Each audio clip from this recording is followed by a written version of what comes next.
Introduction. 1. With wisdom both ancient and new, cf. MT. 1352, we are called to reflect on the current challenges and opportunities posed by scientific and technological advancements, particularly by the recent development of artificial intelligence, AI. The Christian tradition regards the gift of intelligence as an essential aspect of how humans are created in the image of God. Gen 1:27. Starting from an integral vision of the human person and the biblical calling to till and keep the earth, Gen 2:15. The Church emphasizes that this gift of intelligence should be expressed through the responsible use of reason and technical abilities in the stewardship of the created world. 2. The Church encourages the advancement of science, technology, the arts, and other forms of human endeavor, viewing them as part of the collaboration of man and woman with God in perfecting the visible creation. As Sirach affirms, God gave skill to human beings that he might be glorified in his marvelous works. Sir 38:6. Human abilities and creativity come from God, and when used rightly, glorify God by reflecting his wisdom and goodness. In light of this, when we ask ourselves what it means to be human, we cannot exclude a consideration of our scientific and technological abilities. 3. It is within this perspective that the present note addresses the anthropological and ethical challenges raised by AI, issues that are particularly significant, as one of the goals of this technology is to imitate the human intelligence that designed it. For instance, unlike many other human creations, AI can be trained on the results of human creativity and then generate new artifacts, with a level of speed and skill that often rivals or surpasses what humans can do, such as producing text or images indistinguishable from human compositions. This raises critical concerns about AI's potential role in the growing crisis of truth in the public forum. Moreover, this technology is designed to learn and make certain choices autonomously, adapting to new situations and providing solutions not foreseen by its programmers. And thus, it raises fundamental questions about ethical responsibility and human safety, with broader implications for society as a whole. This new situation has prompted many people to reflect on what it means to be human and the role of humanity in the world. 4. Taking all this into account, there is broad consensus that AI marks a new and significant phase in humanity's engagement with technology, placing it at the heart of what Pope Francis has described as an epochal change. Its impact is felt globally and in a wide range of areas, including interpersonal relationships, education, work, art, healthcare, law, warfare, and international relations. As AI advances rapidly toward even greater achievements, it is critically important to consider its anthropological and ethical implications. This involves not only mitigating risks and preventing harm, but also ensuring that its applications are used to promote human progress and the common good. 5. To contribute positively to the discernment regarding AI, and in response to Pope Francis' call for a renewed wisdom of heart, the Church offers its experience through the anthropological and ethical reflections contained in this note. Committed to its active role in the global dialogue on these issues, the Church invites those entrusted with transmitting the faith, including parents, teachers, pastors, and bishops, to dedicate themselves to this critical subject with care and attention. While this document is intended especially for them, it is also meant to be accessible to a broader audience, particularly those who share the conviction that scientific and technological advances should be directed toward serving the human person and the common good. 6. To this end, the document begins by distinguishing between concepts of intelligence in AI and in human intelligence. It then explores the Christian understanding of human intelligence, providing a framework rooted in the Church's philosophical and theological tradition. Finally, the document offers guidelines to ensure that the development and use of AI uphold human dignity and promote the integral development of the human person and society. What is artificial intelligence? 7. The concept of intelligence in AI has evolved over time, drawing on a range of ideas from various disciplines.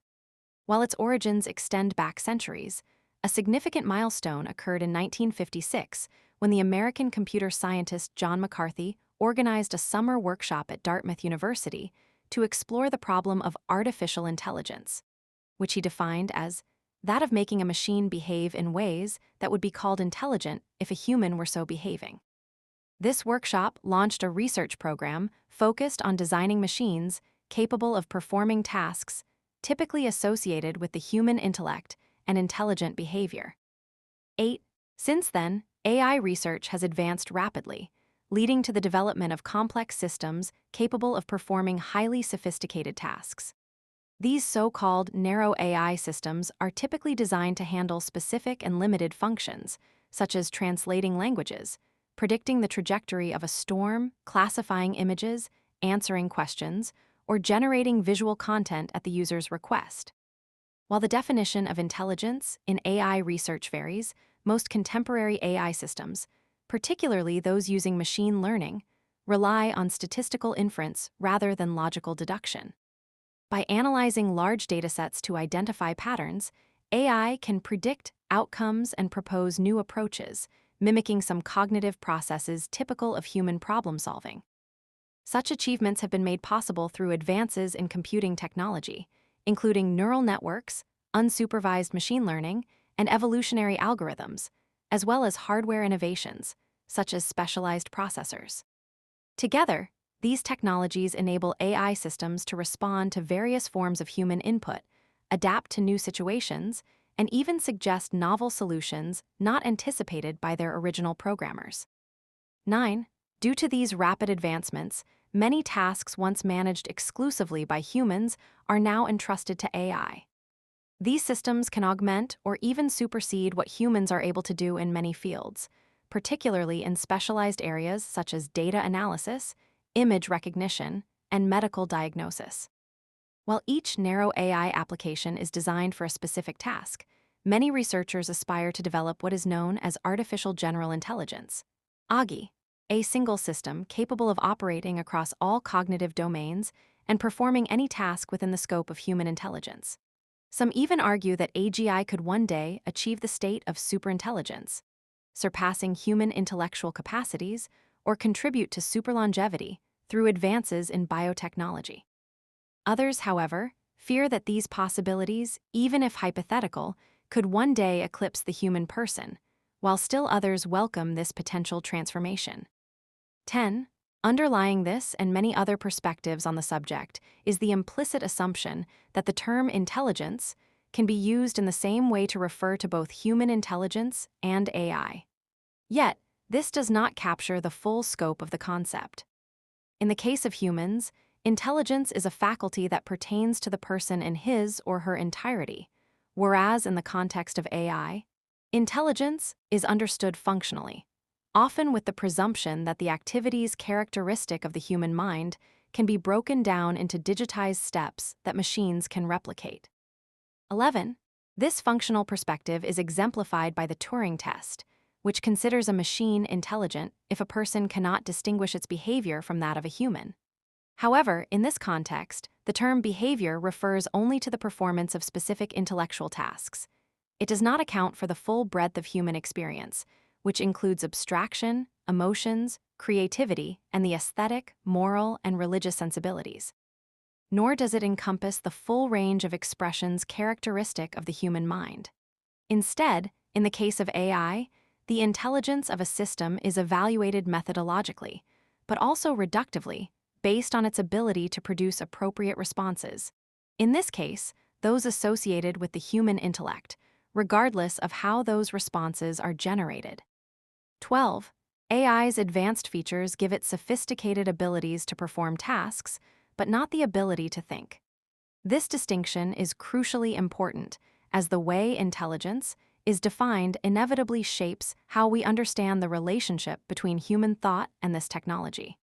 To appreciate this, one must recall the richness of the philosophical tradition and Christian theology, which offer a deeper and more comprehensive understanding of intelligence, an understanding that is central to the Church's teaching on the nature, dignity, and vocation of the human person. Intelligence in the philosophical and theological tradition. Rationality. 13. From the dawn of human self-reflection, the mind has played a central role in understanding what it means to be human. Aristotle observed that all people by nature desire to know. This knowledge, with its capacity for abstraction that grasps the nature and meaning of things, sets humans apart from the animal world.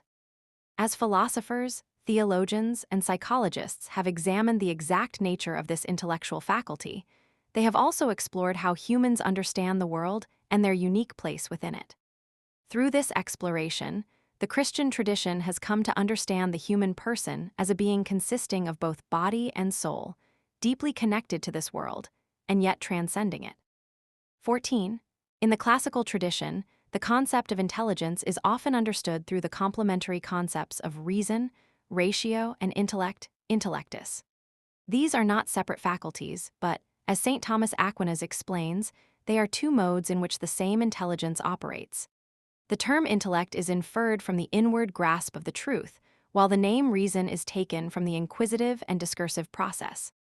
This concise description highlights the two fundamental and complementary dimensions of human intelligence.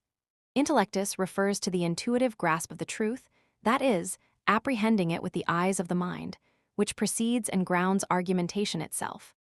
Ratio pertains to reasoning proper, the discursive, analytical process that leads to judgment. Together, intellect and reason form the two facets of the act of intelliger, the proper operation of the human being as such. 15. Describing the human person as a rational being does not reduce the person to a specific mode of thought.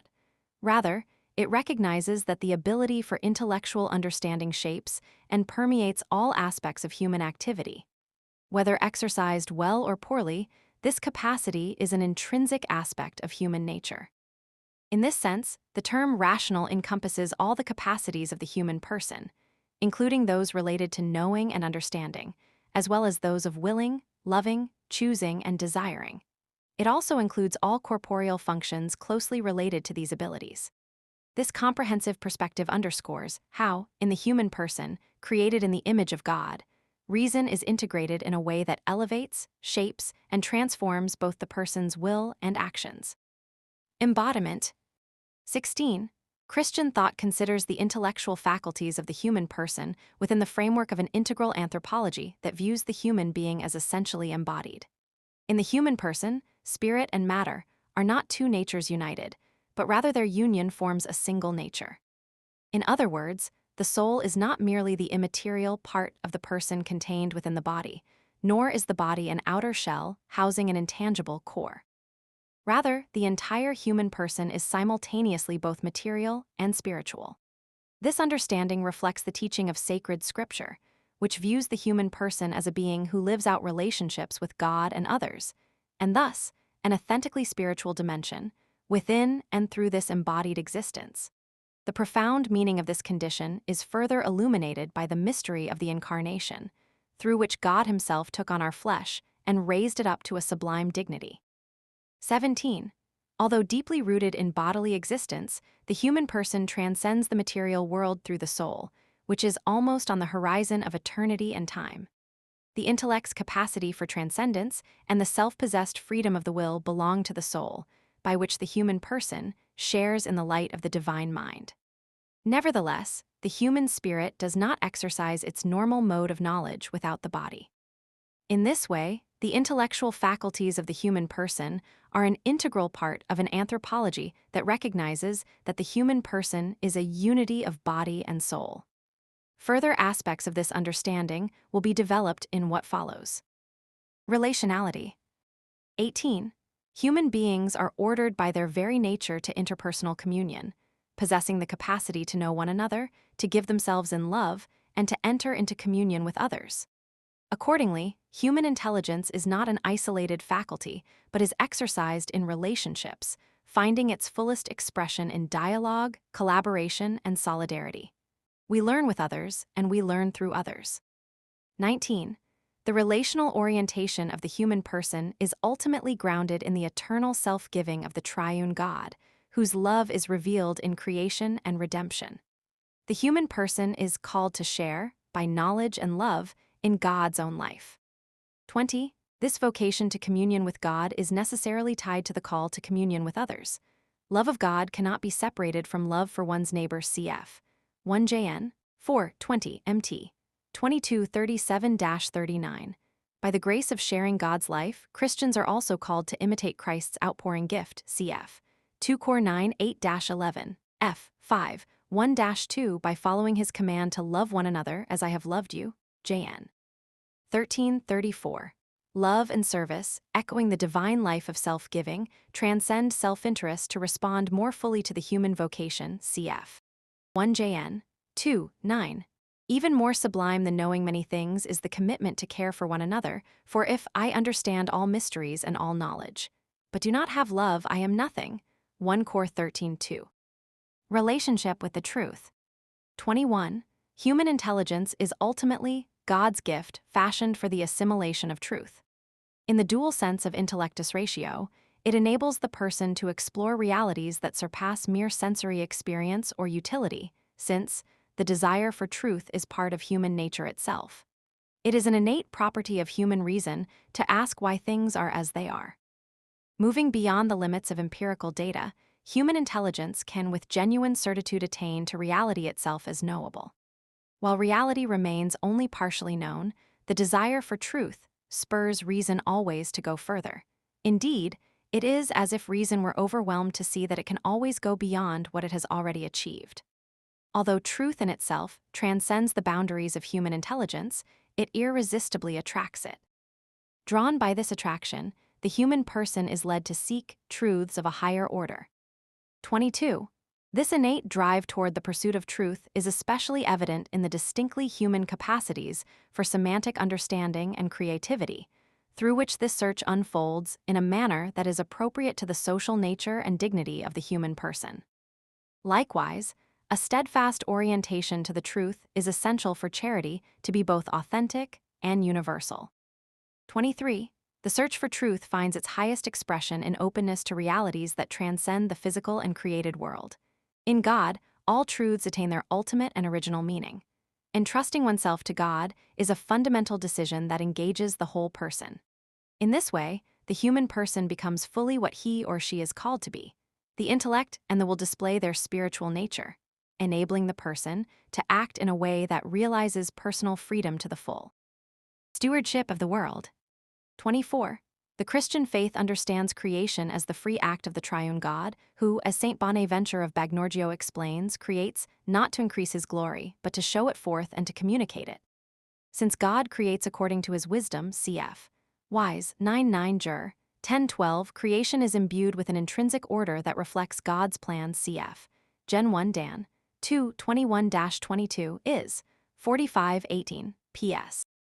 74 12-17 104, within which God has called human beings to assume a unique role, to cultivate and care for the world. 25.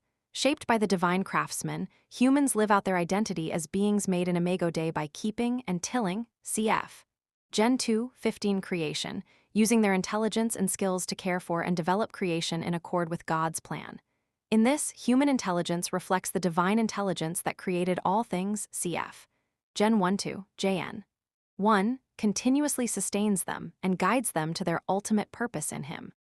Moreover, human beings are called to develop their abilities in science and technology, for through them, God is glorified, cf. Sir 38:6.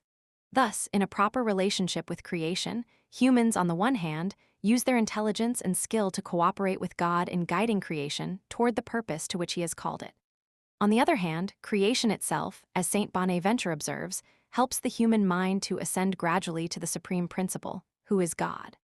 An integral understanding of human intelligence. 26. In this context, human intelligence becomes more clearly understood as a faculty that forms an integral part of how the whole person engages with reality. Authentic engagement requires embracing the full scope of one's being: spiritual, cognitive, embodied, and relational. 27. This engagement with reality unfolds in various ways, as each person, in his or her multifaceted individuality, seeks to understand the world, relate to others, solve problems, express creativity, and pursue integral well-being through the harmonious interplay of the various dimensions of the person's intelligence. This involves logical and linguistic abilities, but can also encompass other modes of interacting with reality. Consider the work of an artisan, who must know how to discern, in inert matter, a particular form that others cannot recognize, and bring it forth through insight and practical skill. Indigenous peoples who live close to the earth often possess a profound sense of nature and its cycles. Similarly, a friend who knows the right word to say or a person adept at managing human relationships exemplifies an intelligence that is the fruit of self-examination, dialogue, and generous encounter between persons. As Pope Francis observes, in this age of artificial intelligence, we cannot forget that poetry and love are necessary to save our humanity. 28. At the heart of the Christian understanding of intelligence is the integration of truth into the moral and spiritual life of the person, guiding his or her actions in light of God's goodness and truth. According to God's plan, intelligence, in its fullest sense, also includes the ability to savor what is true, good, and beautiful. As the 20th century French poet Paul Claudel expressed, intelligence is nothing without delight. Similarly, Dante, upon reaching the highest heaven in Paradiso, testifies that the culmination of this intellectual delight is found in the light intellectual full of love, love of true good filled with joy, joy which transcends every sweetness. 29. A proper understanding of human intelligence, therefore, cannot be reduced to the mere acquisition of facts or the ability to perform specific tasks. Instead, it involves the person's openness to the ultimate questions of life and reflects an orientation toward the true and the good.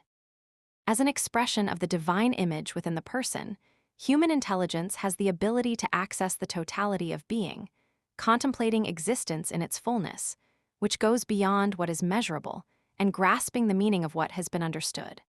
For believers, this capacity includes, in a particular way, the ability to grow in the knowledge of the mysteries of God by using reason to engage ever more profoundly with revealed truths, intellectus fidei. True intelligence is shaped by divine love, which is poured forth in our hearts by the Holy Spirit, Rome 5:5. From this, it follows that human intelligence possesses an essential contemplative dimension, an unselfish openness to the true, the good, and the beautiful, beyond any utilitarian purpose. The limits of AI. 30. In light of the foregoing discussion, the differences between human intelligence and current AI systems become evident.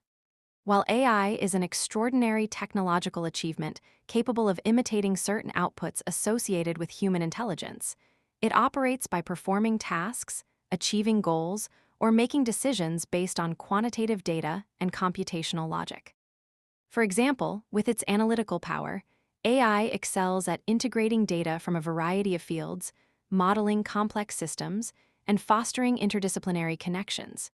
In this way, it can help experts collaborate in solving complex problems that cannot be dealt with from a single perspective or from a single set of interests. 31. However, even as AI processes and simulates certain expressions of intelligence, it remains fundamentally confined to a logical mathematical framework, which imposes inherent limitations. Human intelligence, in contrast, develops organically throughout the person's physical and psychological growth, shaped by a myriad of lived experiences in the flesh. Although advanced AI systems can learn through processes such as machine learning, this sort of training is fundamentally different from the developmental growth of human intelligence, which is shaped by embodied experiences, including sensory input, emotional responses, social interactions, and the unique context of each moment. These elements shape and form individuals within their personal history. In contrast, AI, lacking a physical body, relies on computational reasoning and learning based on vast datasets that include recorded human experiences and knowledge. 32. Consequently, although AI can simulate aspects of human reasoning and perform specific tasks with incredible speed and efficiency, its computational abilities represent only a fraction of the broader capacities of the human mind. For instance, AI cannot currently replicate moral discernment or the ability to establish authentic relationships. Moreover, human intelligence is situated within a personally lived history of intellectual and moral formation that fundamentally shapes the individual's perspective, encompassing the physical, emotional, social, moral, and spiritual dimensions of life. Since AI cannot offer this fullness of understanding, Approaches that rely solely on this technology or treat it as the primary means of interpreting the world can lead to a loss of appreciation for the whole, for the relationships between things, and for the broader horizon. 33. Human intelligence is not primarily about completing functional tasks, but about understanding and actively engaging with reality in all its dimensions. It is also capable of surprising insights. Since AI lacks the richness of corporeality, relationality, and the openness of the human heart to truth and goodness, its capacities, though seemingly limitless, are incomparable with the human ability to grasp reality. So much can be learned from an illness, an embrace of reconciliation, and even a simple sunset.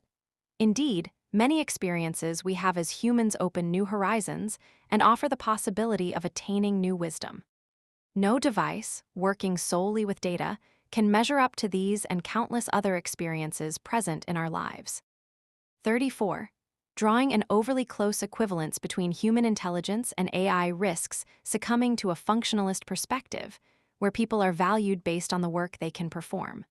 However, a person's worth does not depend on possessing specific skills, cognitive and technological achievements, or individual success, but on the person's inherent dignity, grounded in being created in the image of God. This dignity remains intact in all circumstances, including for those unable to exercise their abilities, whether it be an unborn child, an unconscious person, or an older person who is suffering.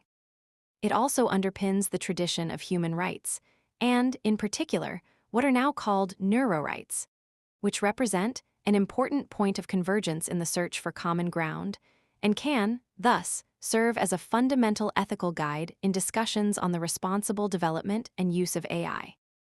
35. Considering all these points, as Pope Francis observes, the very use of the word intelligence, in connection with AI, can prove misleading and risks overlooking what is most precious in the human person. In light of this, AI should not be seen as an artificial form of human intelligence, but as a product of it. IV. The role of ethics in guiding the development and use of AI. 36. Given these considerations, one can ask how AI can be understood within God's plan. To answer this, it is important to recall that techno-scientific activity is not neutral in character, but is a human endeavor that engages the humanistic and cultural dimensions of human creativity. 37. Seen as a fruit of the potential inscribed within human intelligence, scientific inquiry and the development of technical skills are part of the collaboration of man and woman with God in perfecting the visible creation. At the same time, all scientific and technological achievements are, ultimately, gifts from God. Therefore, human beings must always use their abilities in view of the higher purpose for which God has granted them. 38. We can gratefully acknowledge how technology has remedied countless evils which used to harm and limit human beings, a fact for which we should rejoice. Nevertheless, not all technological advancements in themselves represent genuine human progress. The Church is particularly opposed to those applications that threaten the sanctity of life or the dignity of the human person. Like any human endeavor, technological development must be directed to serve the human person and contribute to the pursuit of greater justice, more extensive fraternity, and a more humane order of social relations, which are more valuable than advances in the technical field. Concerns about the ethical implications of technological development are shared not only within the Church, but also among many scientists, technologists, and professional associations, who increasingly call for ethical reflection to guide this development in a responsible way. 39. To address these challenges, it is essential to emphasize the importance of moral responsibility grounded in the dignity and vocation of the human person. This guiding principle also applies to questions concerning AI. In this context, the ethical dimension takes on primary importance because it is people who design systems and determine the purposes for which they are used. Between a machine and a human being, only the latter is truly a moral agent, a subject of moral responsibility who exercises freedom in his or her decisions and accepts their consequences. It is not the machine but the human who is in relationship with truth and goodness, guided by a moral conscience that calls the person to love and to do what is good and to avoid evil, bearing witness to the authority of truth in reference to the supreme good to which the human person is drawn. Likewise, between a machine and a human, only the human can be sufficiently self-aware to the point of listening and following the voice of conscience, discerning with prudence, and seeking the good that is possible in every situation. In fact, all of this also belongs to the person's exercise of intelligence. 40. Like any product of human creativity, AI can be directed toward positive or negative ends. When used in ways that respect human dignity and promote the well-being of individuals and communities, it can contribute positively to the human vocation. Yet, as in all areas where humans are called to make decisions, the shadow of evil also looms here. Where human freedom allows for the possibility of choosing what is wrong, the moral evaluation of this technology will need to take into account how it is directed and used. 41. At the same time, it is not only the ends that are ethically significant, but also the means employed to achieve them. Additionally, the overall vision and understanding of the human person embedded within these systems are important to consider as well. Technological products reflect the worldview of their developers, owners, users, and regulators, and have the power to shape the world and engage consciences on the level of values. On a societal level, some technological developments could also reinforce relationships and power dynamics that are inconsistent with a proper understanding of the human person and society. 42. Therefore, the ends and the means used in a given application of AI, as well as the overall vision it incorporates, must all be evaluated to ensure they respect human dignity and promote the common good. As Pope Francis has stated, the intrinsic dignity of every man and every woman must be the key criterion in evaluating emerging technologies. These will prove ethically sound to the extent that they help respect that dignity and increase its expression at every level of human life, including in the social and economic spheres. In this sense, human intelligence plays a crucial role not only in designing and producing technology, but also in directing its use in line with the authentic good of the human person. The responsibility for managing this wisely pertains to every level of society, guided by the principle of subsidiarity and other principles of Catholic social teaching. Helping human freedom and decision-making. 43. The commitment to ensuring that AI always supports and promotes the supreme value of the dignity of every human being and the fullness of the human vocation serves as a criterion of discernment for developers, owners, operators, and regulators of AI, as well as to its users. It remains valid for every application of the technology at every level of its use. 44. An evaluation of the implications of this guiding principle could begin by considering the importance of moral responsibility. Since full moral causality belongs only to personal agents, not artificial ones, it is crucial to be able to identify and define who bears responsibility for the processes involved in AI, particularly those capable of learning, correction, and reprogramming. While bottom-up approaches and very deep neural networks enable AI to solve complex problems, they make it difficult to understand the processes that lead to the solutions they adopted. This complicates accountability, since if an AI application produces undesired outcomes, determining who is responsible becomes difficult. To address this problem, attention needs to be given to the nature of accountability processes in complex, highly automated settings, where results may only become evident in the medium to long term. For this, it is important that ultimate responsibility for decisions made using AI rests with the human decision makers, and that there is accountability for the use of AI at each stage of the decision-making process. 45. In addition to determining who is responsible, it is essential to identify the objectives given to AI systems. Although these systems may use unsupervised autonomous learning mechanisms and sometimes follow paths that humans cannot reconstruct, they ultimately pursue goals that humans have assigned to them and are governed by processes established by their designers and programmers. Yet, this presents a challenge because, as AI models become increasingly capable of independent learning, the ability to maintain control over them to ensure that such applications serve human purposes may effectively diminish. This raises the critical question of how to ensure that AI systems are ordered for the good of people and not against them. 46.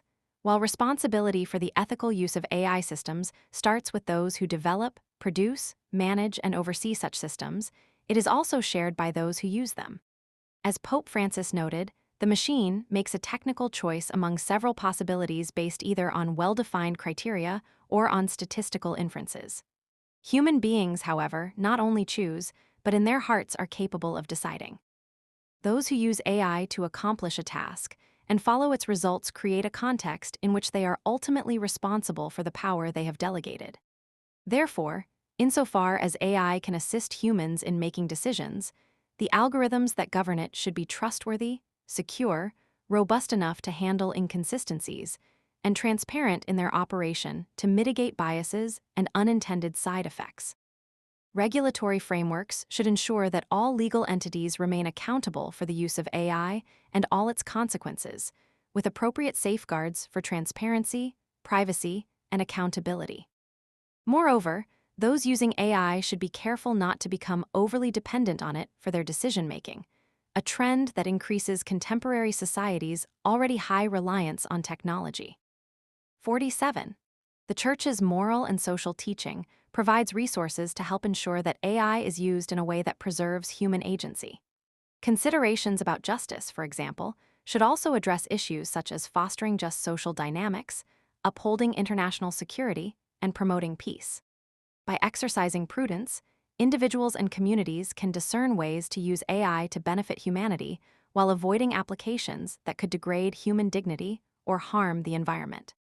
In this context, the concept of responsibility should be understood not only in its most limited sense, but as a responsibility for the care for others, which is more than simply accounting for results achieved. 48. Therefore, AI, like any technology, can be part of a conscious and responsible answer to humanity's vocation to the good. However, as previously discussed, AI must be directed by human intelligence to align with this vocation, ensuring it respects the dignity of the human person. Recognizing this exalted dignity, the Second Vatican Council affirmed that the social order and its development must invariably work to the benefit of the human person.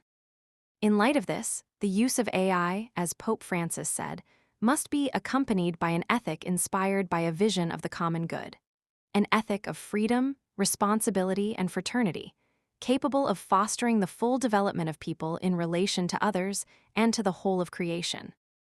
Specific questions. 49. Within this general perspective, some observations follow below to illustrate how the preceding arguments can help provide an ethical orientation in practical situations, in line with the wisdom of heart that Pope Francis has proposed. While not exhaustive, this discussion is offered in service of the dialogue that considers how AI can be used to uphold the dignity of the human person and promote the common good. AI and society. 50. As Pope Francis observed, the inherent dignity of each human being and the fraternity that binds us together as members of the one human family must undergird the development of new technologies and serve as indisputable criteria for evaluating them before they are employed. 51. Viewed through this lens, AI could introduce important innovations in agriculture, education, and culture, an improved level of life for entire nations and peoples, and the growth of human fraternity and social friendship, and thus be used to promote integral human development. AI could also help organizations identify those in need and counter discrimination and marginalization. These and other similar applications of this technology could contribute to human development and the common good. 52. However, while AI holds many possibilities for promoting the good, it can also hinder or even counter human development and the common good.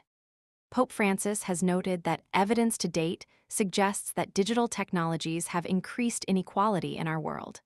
Not just differences in material wealth, which are also significant, but also differences in access to political and social influence. In this sense, AI could be used to perpetuate marginalization and discrimination, create new forms of poverty, widen the digital divide, and worsen existing social inequalities. 53. Moreover, the concentration of the power over mainstream AI applications in the hands of a few powerful companies raises significant ethical concerns. Exacerbating this problem is the inherent nature of AI systems, where no single individual can exercise complete oversight over the vast and complex datasets used for computation.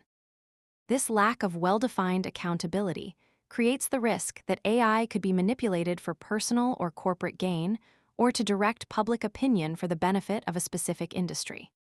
Such entities, motivated by their own interests, possess the capacity to exercise forms of control as subtle as they are invasive, creating mechanisms for the manipulation of consciences and of the democratic process. 54.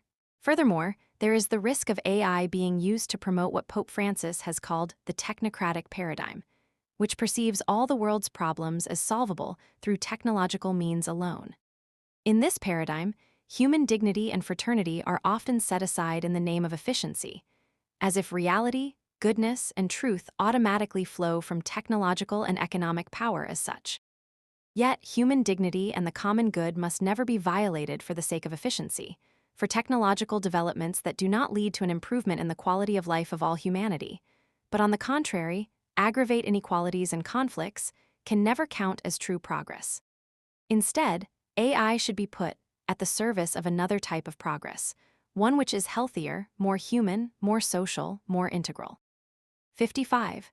Achieving this objective requires a deeper reflection on the relationship between autonomy and responsibility. Greater autonomy heightens each person's responsibility across various aspects of communal life. For Christians, the foundation of this responsibility lies in the recognition that all human capacities, including the person's autonomy, come from God and are meant to be used in the service of others. Therefore, rather than merely pursuing economic or technological objectives, AI should serve the common good of the entire human family, which is the sum total of social conditions that allow people, either as groups or as individuals, to reach their fulfillment more fully and more easily. AI and human relationships. 56. The Second Vatican Council observed that, by his innermost nature, man is a social being, and if he does not enter into relations with others, he can neither live nor develop his gifts. This conviction underscores that living in society is intrinsic to the nature and vocation of the human person. As social beings, we seek relationships that involve mutual exchange and the pursuit of truth, in the course of which people share with each other the truth they have discovered, or think they have discovered, in such a way that they help one another in the search for truth. 57. Such a quest, along with other aspects of human communication, presupposes encounters and mutual exchange between individuals shaped by their unique histories, thoughts, convictions, and relationships. Nor can we forget that human intelligence is a diverse, multifaceted, and complex reality, individual and social, rational and affective, conceptual and symbolic. Pope Francis underscores this dynamic, noting that together, we can seek the truth in dialogue, in relaxed conversation, or in passionate debate. To do so calls for perseverance. It entails moments of silence and suffering, yet it can patiently embrace the broader experience of individuals and peoples. The process of building fraternity, be it local or universal, can only be undertaken by spirits that are free and open to authentic encounters. 58. It is in this context that one can consider the challenges AI poses to human relationships. Like other technological tools, AI has the potential to foster connections within the human family. However, it could also hinder a true encounter with reality and ultimately lead people to a deep and melancholic dissatisfaction with interpersonal relations or a harmful sense of isolation.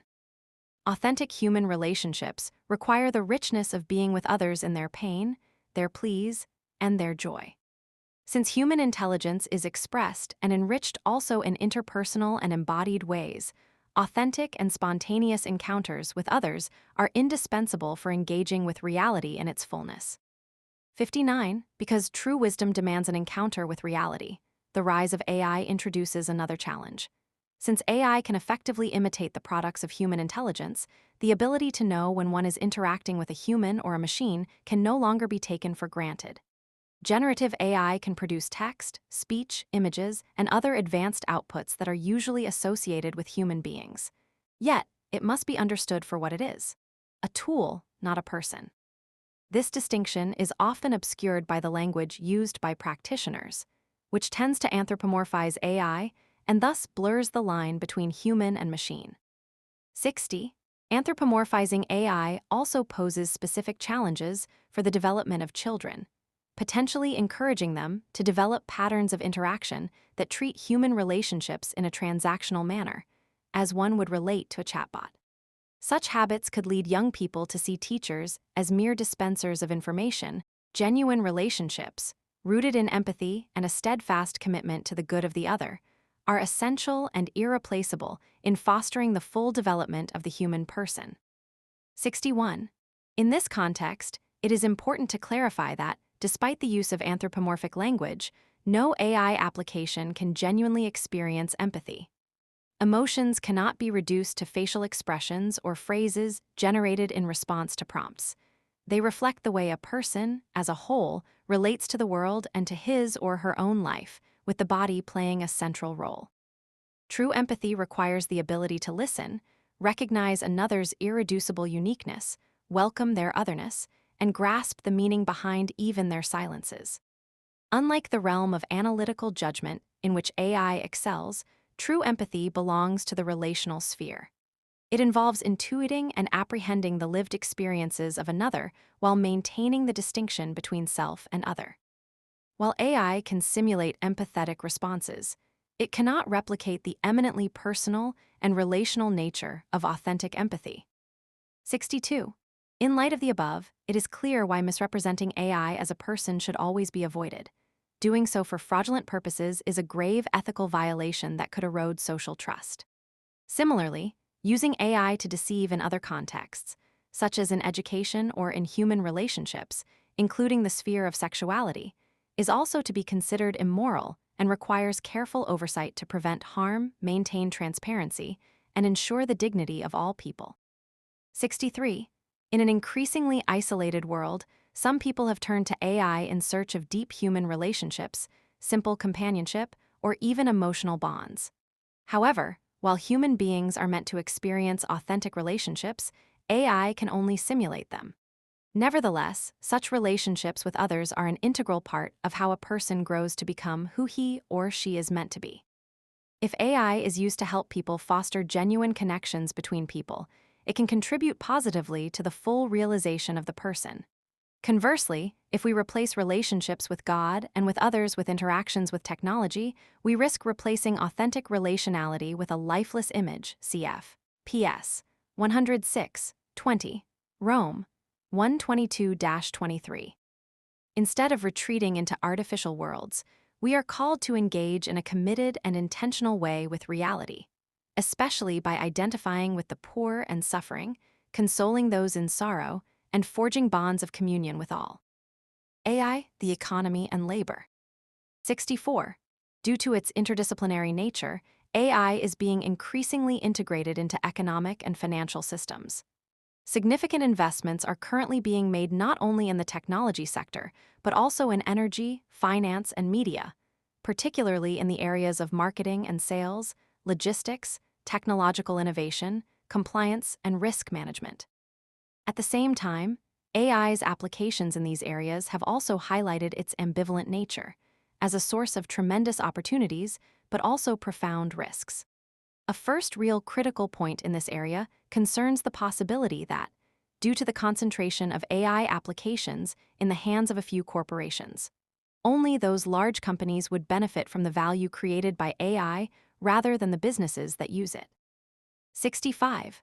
Other broader aspects of AI's impact on the economic financial sphere must also be carefully examined, particularly concerning the interaction between concrete reality and the digital world. One important consideration in this regard involves the coexistence of diverse and alternative forms of economic and financial institutions within a given context. This factor should be encouraged, as it can bring benefits in how it supports the real economy by fostering its development and stability, especially during times of crisis. Nevertheless, it should be stressed that digital realities, not restricted by any spatial bonds, tend to be more homogeneous and impersonal than communities rooted in a particular place and a specific history, with a common journey characterized by shared values and hopes, but also by inevitable disagreements and divergences. This diversity is an undeniable asset to a community's economic life. Turning over the economy and finance entirely to digital technology would reduce this variety and richness. As a result, many solutions to economic problems that can be reached through natural dialogue between the involved parties may no longer be attainable in a world dominated by procedures and only the appearance of nearness. 66. Another area where AI is already having a profound impact is the world of work. As in many other fields, AI is driving fundamental transformations across many professions, with a range of effects. On the one hand, it has the potential to enhance expertise and productivity, create new jobs, enable workers to focus on more innovative tasks, and open new horizons for creativity and innovation. 67. However, while AI promises to boost productivity by taking over mundane tasks, it frequently forces workers to adapt to the speed and demands of machines rather than machines being designed to support those who work. As a result, contrary to the advertised benefits of AI, current approaches to the technology can paradoxically de-skill workers, subject them to automated surveillance, and relegate them to rigid and repetitive tasks. The need to keep up with the pace of technology can erode workers' sense of agency and stifle the innovative abilities they are expected to bring to their work. 68. AI is currently eliminating the need for some jobs that were once performed by humans. If AI is used to replace human workers rather than complement them, there is a substantial risk of disproportionate benefit for the few at the price of the impoverishment of many. Additionally, as AI becomes more powerful, there is an associated risk that human labor may lose its value in the economic realm. This is the logical consequence of the technocratic paradigm, a world of humanity enslaved to efficiency, where ultimately the cost of humanity must be cut. Yet, human lives are intrinsically valuable, independent of their economic output. Nevertheless, the current model, Pope Francis explains, does not appear to favor an investment in efforts to help the slow, the weak, or the less talented to find opportunities in life. In light of this, we cannot allow a tool as powerful and indispensable as artificial intelligence to reinforce such a paradigm. But rather, we must make artificial intelligence a bulwark against its expansion. 69. It is important to remember that the order of things must be subordinate to the order of persons, and not the other way around. Human work must not only be at the service of profit, but at the service of the whole human person, taking into account the person's material needs and the requirements of his or her intellectual, moral, spiritual, and religious life. In this context, the Church recognizes that work is not only a means of earning one's daily bread, but is also an essential dimension of social life and a means of personal growth, the building of healthy relationships, self-expression, and the exchange of gifts. Work gives us a sense of shared responsibility for the development of the world, and ultimately, for our life as a people. 70. Since work is a part of the meaning of life on this earth, a path to growth, human development, and personal fulfillment, the goal should not be that technological progress increasingly replaces human work, for this would be detrimental to humanity. Rather, it should promote human labor. Seen in this light, AI should assist, not replace, human judgment. Similarly, it must never degrade creativity or reduce workers to mere cogs in a machine. Therefore, respect for the dignity of laborers and the importance of employment for the economic well-being of individuals, families, and societies, for job security and just wages, ought to be a high priority for the international community as these forms of technology penetrate more deeply into our workplaces. AI and healthcare. 71. As participants in God's healing work, healthcare professionals have the vocation and responsibility to be guardians and servants of human life. Because of this, the healthcare profession carries an intrinsic and undeniable ethical dimension, recognized by the Hippocratic Oath, which obliges physicians and healthcare professionals to commit themselves to having absolute respect for human life and its sacredness.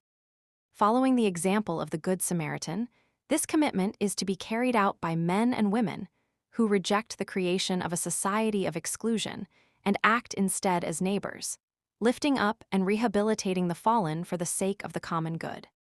72. Seen in this light, AI seems to hold immense potential in a variety of applications in the medical field, such as assisting the diagnostic work of healthcare providers, facilitating relationships between patients and medical staff, offering new treatments, and expanding access to quality care also for those who are isolated or marginalized.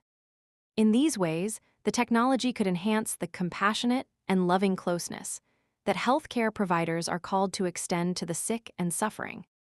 73. However, if AI is used not to enhance but to replace the relationship between patients and healthcare providers, leaving patients to interact with a machine rather than a human being, it would reduce a crucially important human relational structure to a centralized, impersonal, and unequal framework. Instead of encouraging solidarity with the sick and suffering, such applications of AI would risk worsening the loneliness that often accompanies illness, especially in the context of a culture where persons are no longer seen as a paramount value to be cared for and respected. This misuse of AI would not align with respect for the dignity of the human person and solidarity with the suffering. 74. Responsibility for the well-being of patients and the decisions that touch upon their lives are at the heart of the healthcare profession. This accountability requires medical professionals to exercise all their skill and intelligence in making well-reasoned and ethically grounded choices regarding those entrusted to their care, always respecting the inviolable dignity of the patients and the need for informed consent. As a result, decisions regarding patient treatment and the weight of responsibility they entail must always remain with the human person and should never be delegated to AI. 75.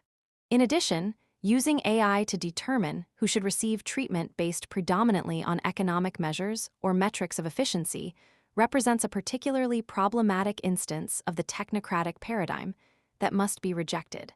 4. Optimizing resources means using them in an ethical and fraternal way and not penalizing the most fragile. Additionally, AI tools in healthcare are exposed to forms of bias and discrimination, where systemic errors can easily multiply, producing not only injustices in individual cases, but also, due to the domino effect, real forms of social inequality. 76. The integration of AI into healthcare also poses the risk of amplifying other existing disparities in access to medical care. As healthcare becomes increasingly oriented toward prevention and lifestyle-based approaches, AI-driven solutions may inadvertently favor more affluent populations who already enjoy better access to medical resources and quality nutrition. This trend risks reinforcing a medicine for the rich model, where those with financial means benefit from advanced preventative tools and personalized health information, while others struggle to access even basic services. To prevent such inequities, equitable frameworks are needed to ensure that the use of AI in healthcare does not worsen existing healthcare inequalities, but rather serves the common good. AI and education. 77. The words of the Second Vatican Council remain fully relevant today. True education strives to form individuals with a view toward their final end and the good of the society to which they belong. As such, education is never a mere process of passing on facts and intellectual skills. Rather, its aim is to contribute to the person's holistic formation in its various aspects, intellectual, cultural, spiritual, etc., including, for example, community life and relations within the academic community, in keeping with the nature and dignity of the human person. 78. This approach involves a commitment to cultivating the mind, but always as a part of the integral development of the person.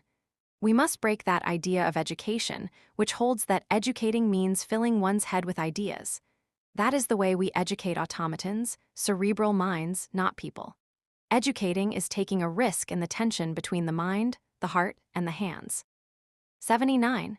At the center of this work of forming the whole human person is the indispensable relationship between teacher and student.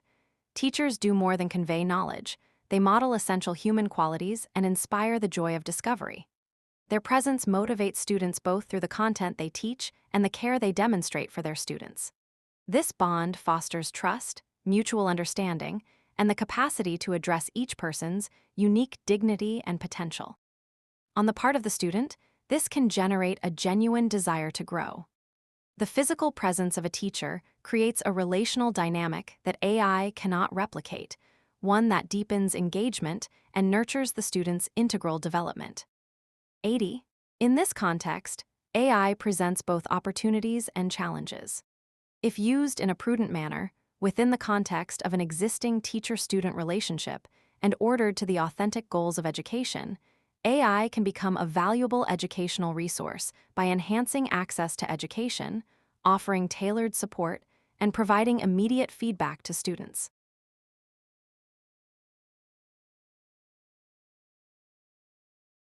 These benefits could enhance the learning experience, especially in cases where individualized attention is needed or educational resources are otherwise scarce. 81. Nevertheless, an essential part of education is forming the intellect to reason well in all matters, to reach out towards truth, and to grasp it, while helping the language of the head to grow harmoniously with the language of the heart and the language of the hands. This is all the more vital in an age marked by technology, in which it is no longer merely a question of using instruments of communication, but of living in a highly digitalized culture that has had a profound impact on our ability to communicate, learn, be informed, and enter into relationship with others.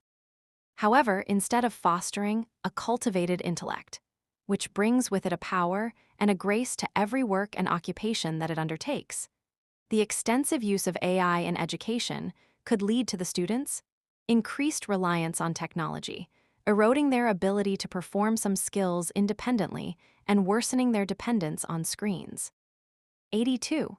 Additionally, while some AI systems are designed to help people develop their critical thinking abilities and problem-solving skills, many others merely provide answers instead of prompting students to arrive at answers themselves or write text for themselves.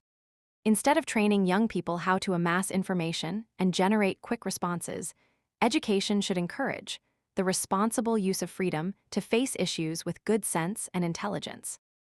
Building on this, education in the use of forms of artificial intelligence should aim above all at promoting critical thinking. Users of all ages, but especially the young, need to develop a discerning approach to the use of data and content collected on the web or produced by artificial intelligence systems.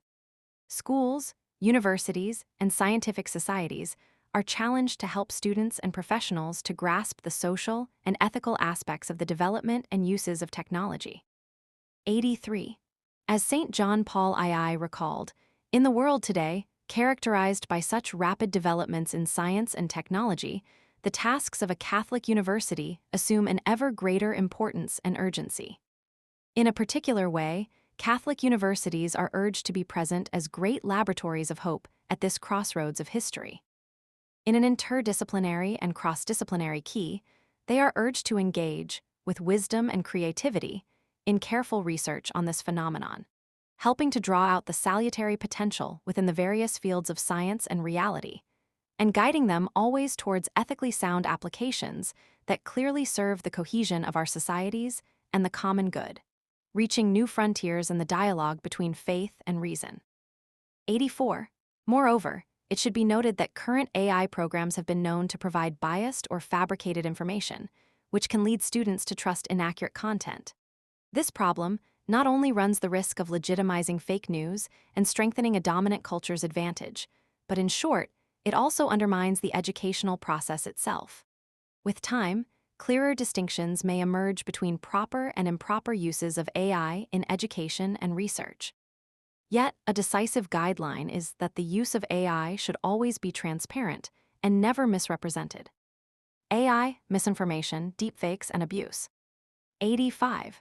AI could be used as an aid to human dignity if it helps people understand complex concepts or directs them to sound resources that support their search for the truth. 86. However, AI also presents a serious risk of generating manipulated content and false information, which can easily mislead people due to its resemblance to the truth. Such misinformation might occur unintentionally, as in the case of AI hallucination, where a generative AI system yields results that appear real but are not. Since generating content that mimics human artifacts is central to AI's functionality, mitigating these risks proves challenging. Yet, the consequences of such aberrations and false information can be quite grave. For this reason, all those involved in producing and using AI systems should be committed to the truthfulness and accuracy of the information processed by such systems and disseminated to the public. 87. While AI has a latent potential to generate false information, an even more troubling problem lies in the deliberate misuse of AI for manipulation. This can occur when individuals or organizations intentionally generate and spread false content with the aim to deceive or cause harm, such as deepfake images, videos, and audio, referring to a false depiction of a person, edited or generated by an AI algorithm. The danger of deepfakes is particularly evident when they are used to target or harm others. While the images or videos themselves may be artificial, the damage they cause is real, leaving deep scars in the hearts of those who suffer it and real wounds in their human dignity. 88. On a broader scale, by distorting our relationship with others and with reality, AI-generated fake media can gradually undermine the foundations of society. This issue requires careful regulation, as misinformation, especially through AI-controlled or influenced media, can spread unintentionally, fueling political polarization and social unrest. When society becomes indifferent to the truth, various groups construct their own versions of facts, weakening the reciprocal ties and mutual dependencies that underpin the fabric of social life. As deepfakes cause people to question everything and AI-generated false content erodes trust in what they see and hear, polarization and conflict will only grow. Such widespread deception is no trivial matter. It strikes at the core of humanity, dismantling the foundational trust on which societies are built. 89. Countering AI-driven falsehoods is not only the work of industry experts, it requires the efforts of all people of goodwill. If technology is to serve human dignity and not harm it, and if it is to promote peace rather than violence, then the human community must be proactive in addressing these trends with respect to human dignity and the promotion of the good. Those who produce and share AI-generated content should always exercise diligence in verifying the truth of what they disseminate, and in all cases, should avoid the sharing of words and images that are degrading of human beings, that promote hatred and intolerance, that debase the goodness and intimacy of human sexuality, or that exploit the weak and vulnerable. This calls for the ongoing prudence and careful discernment of all users regarding their activity online. AI, privacy, and surveillance. 90. Humans are inherently relational, and the data each person generates in the digital world can be seen as an objectified expression of this relational nature.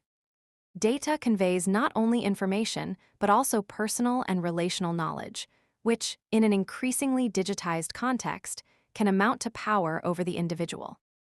Moreover, while some types of data may pertain to public aspects of a person's life, others may touch upon the individual's interiority, perhaps even their conscience.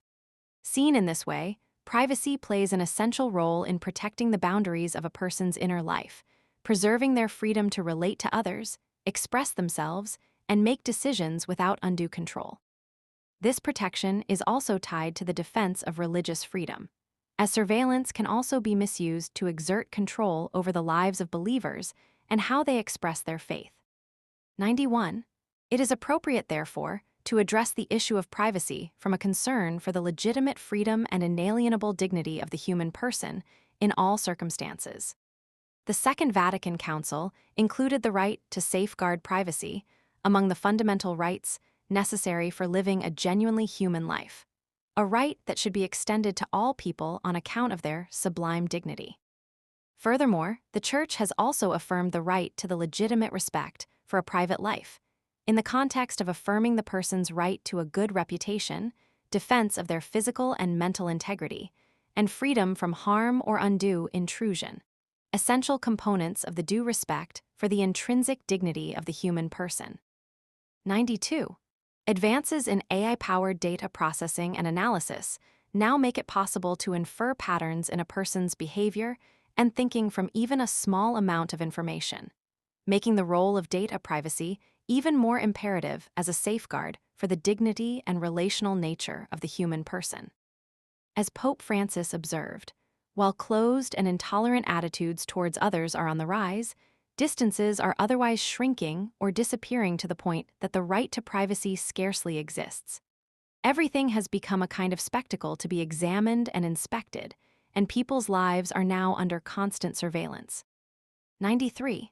While there can be legitimate and proper ways to use AI in keeping with human dignity and the common good, using it for surveillance aimed at exploiting, restricting others, freedom, or benefiting a few at the expense of the many is unjustifiable.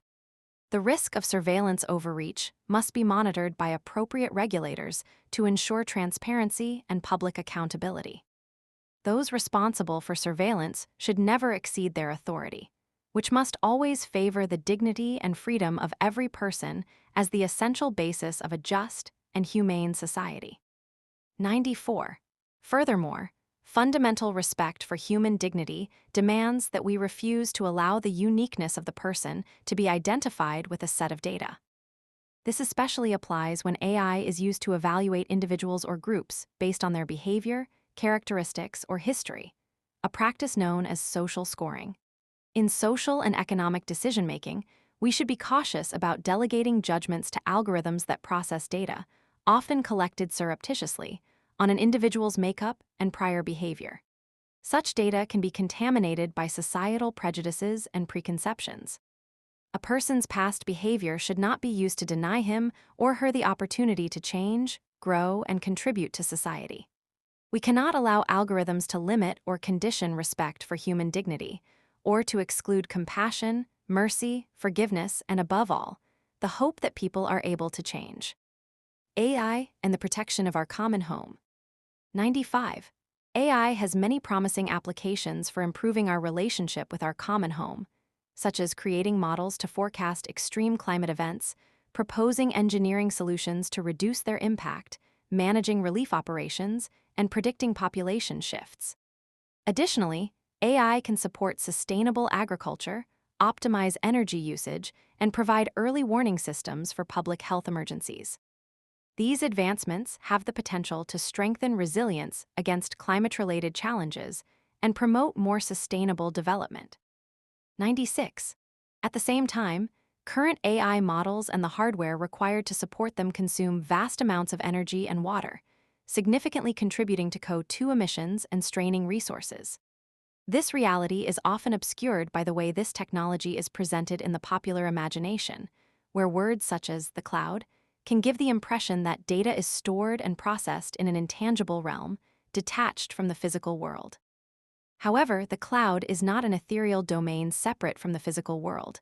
As with all computing technologies, it relies on physical machines, cables, and energy.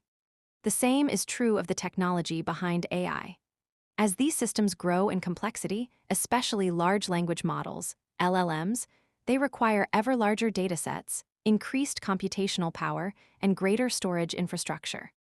Considering the heavy toll these technologies take on the environment, it is vital to develop sustainable solutions that reduce their impact on our common home. 97. Even then, as Pope Francis teaches, it is essential that we look for solutions not only in technology, but in a change of humanity. A complete and authentic understanding of creation recognizes that the value of all created things cannot be reduced to their mere utility. Therefore, a fully human approach to the stewardship of the earth rejects the distorted anthropocentrism of the technocratic paradigm, which seeks to extract everything possible from the world, and rejects the myth of progress, which assumes that ecological problems will solve themselves simply with the application of new technology and without any need for ethical considerations or deep change. Such a mindset must give way to a more holistic approach that respects the order of creation and promotes the integral good of the human person while safeguarding our common home. AI and warfare. 98. The Second Vatican Council and the consistent teaching of the popes since then have insisted that peace is not merely the absence of war and is not limited to maintaining a balance of powers between adversaries. Instead, in the words of St. Augustine, peace is the tranquility of order. Indeed, peace cannot be attained without safeguarding the goods of persons, free communication, respect for the dignity of persons and peoples, and the assiduous practice of fraternity. Peace is the work of justice and the effect of charity and cannot be achieved through force alone. Instead, it must be principally built through patient diplomacy, the active promotion of justice, solidarity, integral human development, and respect for the dignity of all people. In this way, the tools used to maintain peace should never be allowed to justify injustice, violence, or oppression. Instead, they should always be governed by a firm determination to respect other people and nations, along with their dignity, as well as the deliberate practice of fraternity. 99. While AI's analytical abilities could help nations seek peace and ensure security, the weaponization of artificial intelligence can also be highly problematic. Pope Francis has observed that the ability to conduct military operations through remote control systems has led to a lessened perception of the devastation caused by those weapon systems. Moreover, the ease with which autonomous weapons make war more viable militates against the principle of war as a last resort in legitimate self-defense, potentially increasing the instruments of war well beyond the scope of human oversight and precipitating a destabilizing arms race, with catastrophic consequences for human rights. 100. In particular, lethal autonomous weapon systems, which are capable of identifying and striking targets without direct human intervention, are a cause for grave ethical concern, because they lack the unique human capacity for moral judgment and ethical decision-making. For this reason, Pope Francis has urgently called for a reconsideration of the development of these weapons and a prohibition on their use, starting with an effective and concrete commitment to introduce ever greater and proper human control. No machine should ever choose to take the life of a human being. 101. Since it is a small step from machines that can kill autonomously with precision to those capable of large-scale destruction, some AI researchers have expressed concerns that such technology poses an existential risk. By having the potential to act in ways that could threaten the survival of entire regions or even of humanity itself. This danger demands serious attention, reflecting the long-standing concern about technologies that grant war an uncontrollable destructive power over great numbers of innocent civilians, without even sparing children. In this context, the call from Gaudium et Spes to undertake an evaluation of war with an entirely new attitude is more urgent than ever. 102. At the same time, while the theoretical risks of AI deserve attention, the more immediate and pressing concern lies in how individuals with malicious intentions might misuse this technology. Like any tool, AI is an extension of human power, and while its future capabilities are unpredictable, humanity's past actions provide clear warnings. The atrocities committed throughout history are enough to raise deep concerns about the potential abuses of AI. 103. St. John Paul II observed that humanity now has instruments of unprecedented power. We can turn this world into a garden or reduce it to a pile of rubble. Given this fact, the Church reminds us, in the words of Pope Francis, that we are free to apply our intelligence towards things evolving positively, or toward decadence and mutual destruction. To prevent humanity from spiraling into self-destruction, there must be a clear stand against all applications of technology that inherently threaten human life and dignity. This commitment requires careful discernment about the use of AI, particularly in military defense applications, to ensure that it always respects human dignity and serves the common good. The development and deployment of AI in armaments should be subject to the highest levels of ethical scrutiny, governed by a concern for human dignity and the sanctity of life. AI and our relationship with God. 104. Technology offers remarkable tools to oversee and develop the world's resources. However, in some cases, humanity is increasingly ceding control of these resources to machines. Within some circles of scientists and futurists, there is optimism about the potential of artificial general intelligence, AGI, a hypothetical form of AI that would match or surpass human intelligence and bring about unimaginable advancements. Some even speculate that AGI could achieve superhuman capabilities. At the same time, as society drifts away from a connection with the transcendent, some are tempted to turn to AI in search of meaning or fulfillment, longings that can only be truly satisfied in communion with God. 105. However, the presumption of substituting God for an artifact of human making is idolatry, a practice Scripture explicitly warns against, e.g., X 24, 32, 1-5, 34, 17.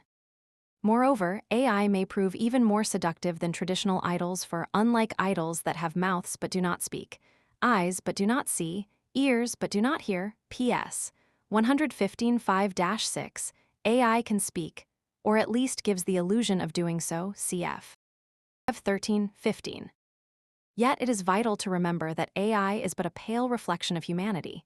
It is crafted by human minds, trained on human-generated material, responsive to human input, and sustained through human labor. AI cannot possess many of the capabilities specific to human life, and it is also fallible. By turning to AI as a perceived other, greater than itself, with which to share existence and responsibilities, humanity risks creating a substitute for God.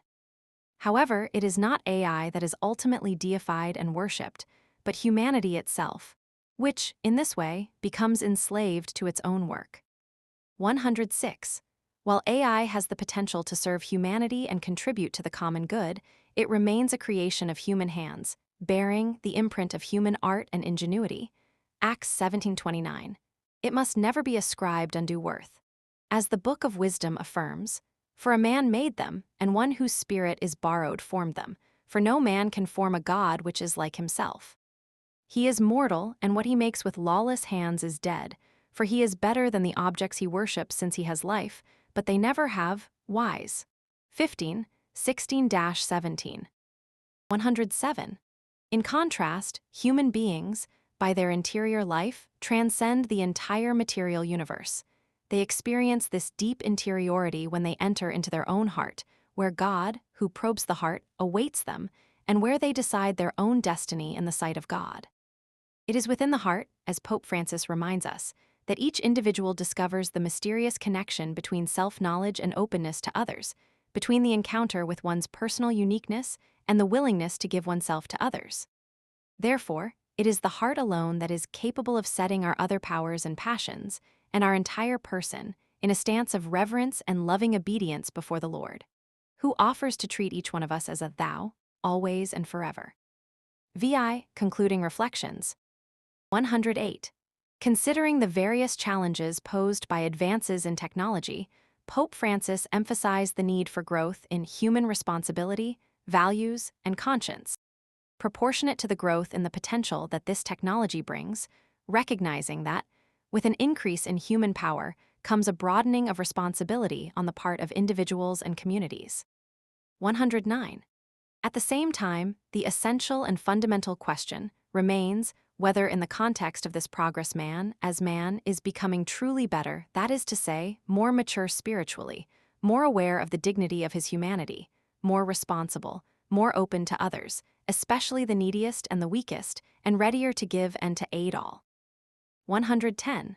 As a result, it is crucial to know how to evaluate individual applications of AI in particular contexts to determine whether its use promotes human dignity, the vocation of the human person, and the common good. As with many technologies, the effects of the various uses of AI may not always be predictable from their inception.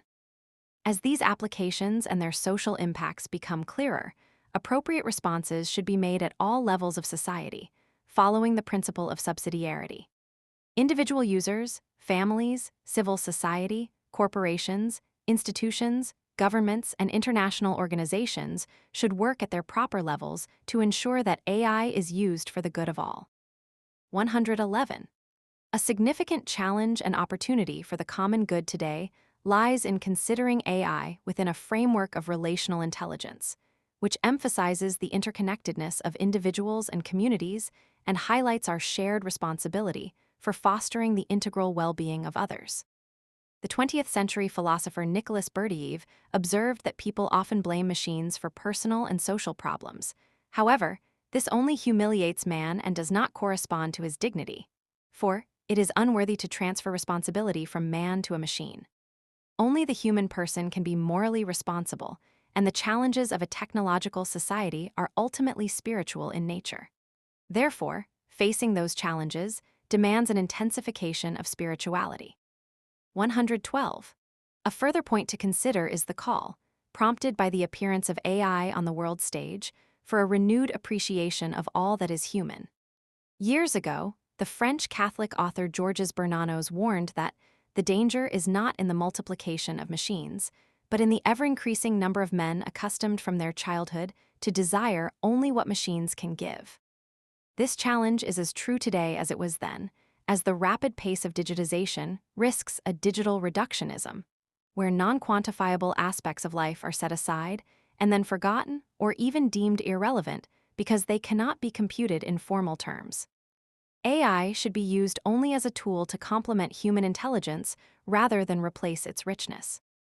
Cultivating those aspects of human life that transcend computation is crucial for preserving an authentic humanity that seems to dwell in the midst of our technological culture, almost unnoticed, like a mist seeping gently beneath a closed door. True wisdom. 113. The vast expanse of the world's knowledge is now accessible in ways that would have filled past generations with awe.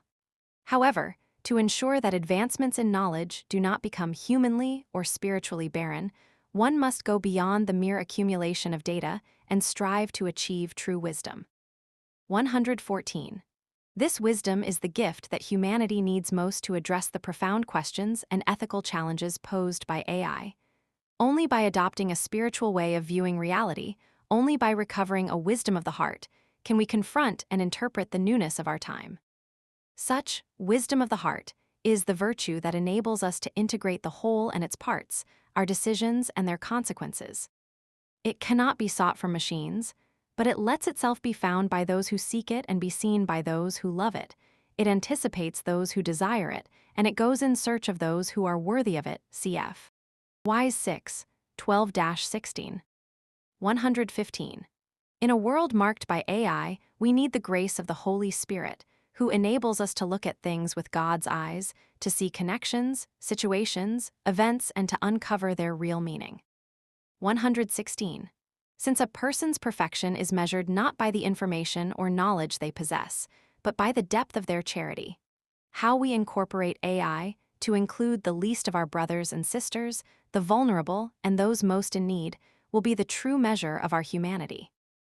The wisdom of the heart can illuminate and guide the human-centered use of this technology to help promote the common good, care for our common home, advance the search for the truth, foster integral human development, favor human solidarity and fraternity, and lead humanity to its ultimate goal: happiness and full communion with God. 117. From this perspective of wisdom, believers will be able to act as moral agents capable of using this technology to promote an authentic vision of the human person and society. This should be done with the understanding that technological progress is part of God's plan for creation, an activity that we are called to order toward the paschal mystery of Jesus Christ, in the continual search for the true and the good. The Supreme Pontiff, Francis, at the audience granted on 14 January 2025 to the undersigned prefects and secretaries of the Dicastery for the Doctrine of the Faith and the Dicastery for Culture and Education, approved this note and ordered its publication. Given in Rome, at the offices of the Dicastery for the Doctrine of the Faith and the Dicastery for Culture and Education, on 28 January 2025, the liturgical memorial of St. Thomas Aquinas, Doctor of the Church.